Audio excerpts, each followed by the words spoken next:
जब भी आप बीमार पड़ते हैं और आप डॉक्टर के पास जाते हैं तो डॉक्टर आपको सजेस्ट करते हैं कि आप रेस्ट लें और डॉक्टर कुछ मेडिसिन्स दवाई प्रेस्क्राइब करते हैं। वैसे डॉक्टर आपको ये क्यों सजेस्ट करते हैं, एडवाइस क्यों देते हैं कि आप रेस्ट लें? क्योंकि रेस्ट लेने से हमारा बॉडी एनर्जी को प्रिजर्व करता है और वही एनर्जी हमारा इम्यून सिस्टम, जो हमारा वॉरियर है जर्म्स के खिलाफ, वो इम्यून सिस्टम उसी एनर्जी को यूज करता है, एंटीबॉडीज बनाता है और डिजीज से लड़ता है। अब डॉक्टर जो मेडिसिन प्रेस्क्राइब करते हैं वो मेडिसिन भी दो तरह का होता है। एक तो जो सिम्टम्स को ट्रीट करे और दूसरा जो डिजीज को ट्रीट करता है। सिम्टम्स को ट्रीट करता है जैसे कि जब हम बीमार पड़ते हैं तो सिर में दर्द होता है, बदन दर्द होता है, बुखार आता है, तो कुछ दवाई बुखार को कम करता है, इन्हें हम एंटी इन्फ्लेमेटरी मेडिसिन कहते हैं। और कुछ दवाई ये जो दर्द है, बदन दर्द, सिर दर्द, इसे दूर करता है, जिसे कि हम एनाल्जेसिक्स कहते हैं।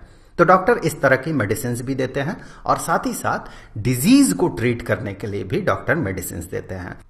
जैसे कि वायरल इन्फेक्शन में एंटीवायरल दवाई, अगर वो एंटीवायरल अवेलेबल है, तो हर तरह के वायरस के लिए एंटीवायरल अवेलेबल नहीं होता है। और बैक्टीरिया वाले डिजीज को ट्रीट करने के लिए एंटीबायोटिक्स, और अगर मान ले मलेरिया जैसे बीमारी हो गई जो कि प्रोटोजोआ से होता है, तो उस तरह के केसेस में क्विनाइन जैसी दवाई दी जाती है। तो इस तरह से डॉक्टर दो तरह का मेडिसिन देते हैं, एक तो सिम्टम्स को ट्रीट करता है, दूसरा डिजीज को ट्रीट करता है। और दवाई लेने से हम कुछ दिनों में स्वस्थ हो जाते हैं। लेकिन भले ही हम स्वस्थ हो जाएं, पूरी तरह से हेल्दी हो जाए, लेकिन ये जो ट्रीटमेंट सिस्टम है, दवाई लेके बॉडी को ट्रीट करना, इस ट्रीटमेंट सिस्टम का अपना ड्रॉबैक्स है। किस तरह का?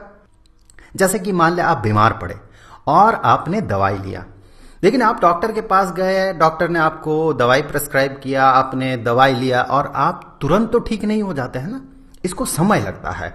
सो ट्रीटमेंट टेक्स टाइम, 2 दिन, 4 दिन, 5 दिन, 10 दिन समय लगता है ट्रीटमेंट को।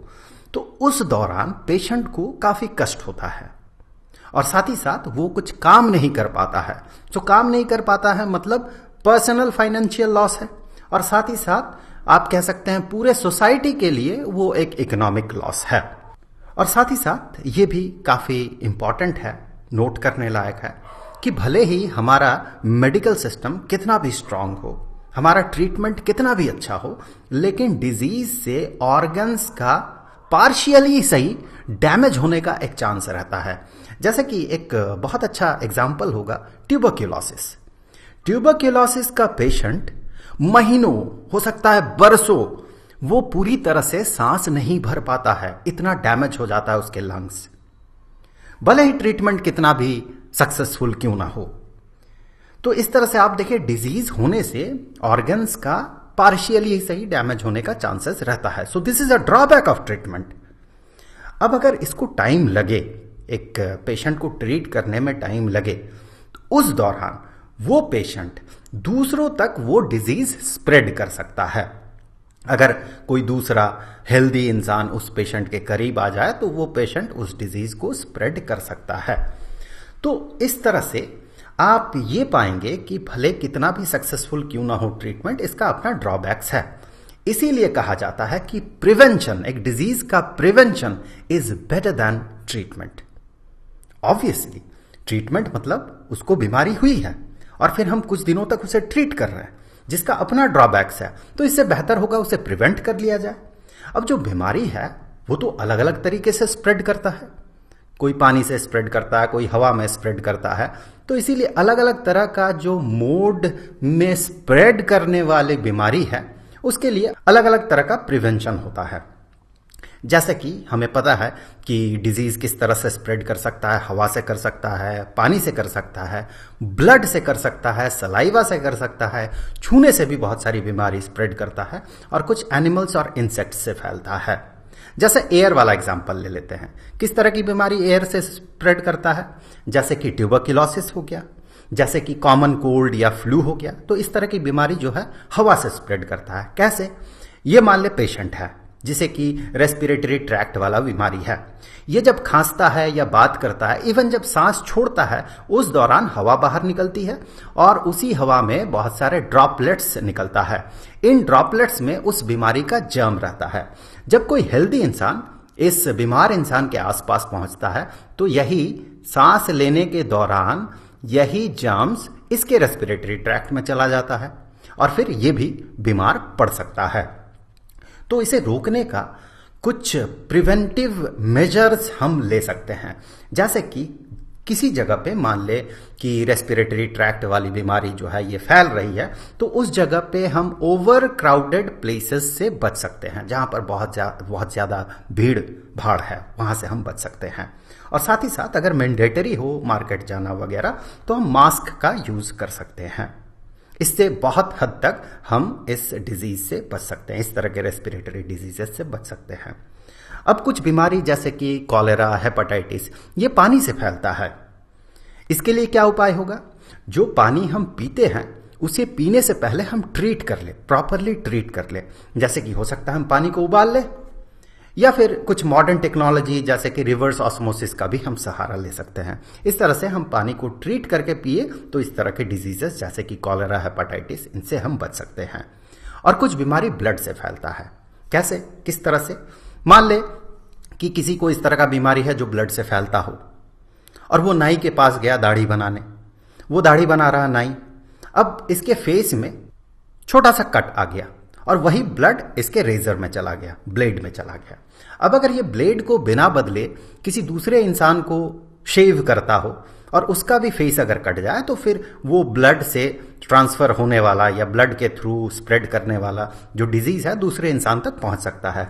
या फिर मान ले एक ही सीरिंज से 2 इंसान को इंजेक्ट किया जा रहा है वैक्सीन, तो ऐसे केस में एक पेशेंट से दूसरे हेल्दी इंसान तक वो डिजीज फैल सकता है।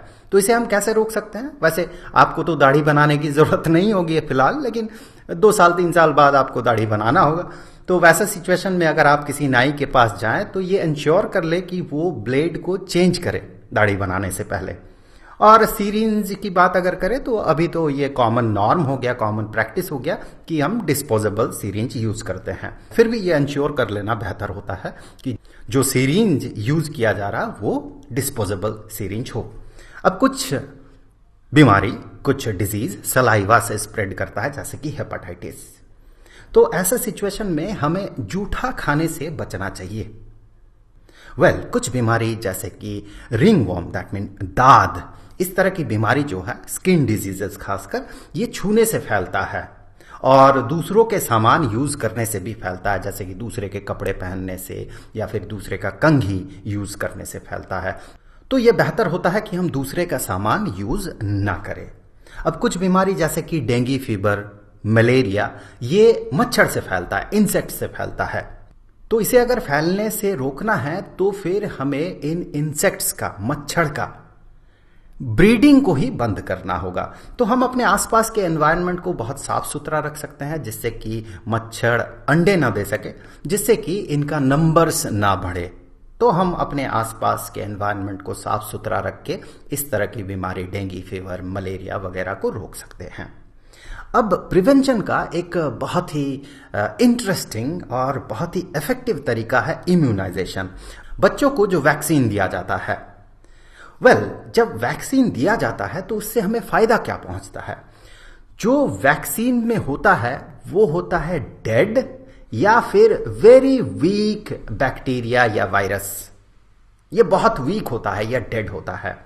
जब इसे इंजेक्ट किया जाता है तो होता क्या है कि हमारे इम्यून सिस्टम उसे डिटेक्ट करता है और डिटेक्ट करके उसके खिलाफ एंटीबॉडीज बनाता है। और इम्यून सिस्टम का अपना एक मेमोरी होता है, उस मेमोरी में उस बैक्टीरिया या वायरस को वो अपने मेमोरी में स्टोर कर लेता है कि आगे अगर इस तरह का बैक्टीरिया या वायरस आए तो इसी तरह का एंटीबॉडीज इसे बनाना है, ये वो रजिस्टर करके रखता है।